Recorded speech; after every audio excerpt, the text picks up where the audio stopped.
Ever wondered if there's a natural, gentler way to remove unwanted hair? Let's delve into the world of sugaring, an ancient hair removal technique that uses simple, natural ingredients. From its sweet beginnings to modern-day uses, it's a fascinating journey. Stay tuned to learn how to do sugaring at home.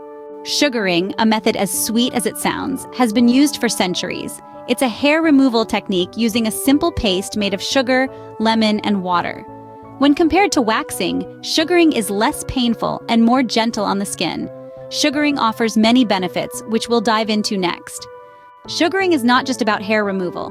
It's also about skin care. It offers long-term results and hair growth reduction. Plus, it's gentle on your skin because it uses natural ingredients.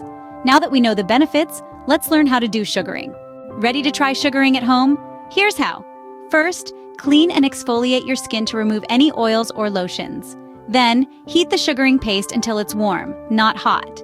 Apply a thin layer in the direction of hair growth and let it cool for a few seconds. Now, hold your skin taut and flick the paste off in the opposite direction of hair growth. It's normal to feel a little sting, but if it's too much, your paste may be too hot. After you're done, clean your skin with warm water and apply a soothing lotion. If you have sensitive skin, use a paste made for sensitive areas. And if you're not getting the results you want, don't be discouraged. It takes practice. With these steps, you can master sugaring at home. Sugaring is a simple and natural method for hair removal. We've delved into its origins, benefits, and even a step-by-step guide for home use. Remember, it offers a less painful, skin-friendly alternative to waxing. So why not give sugaring a try? It could be the sweet solution you've been looking for.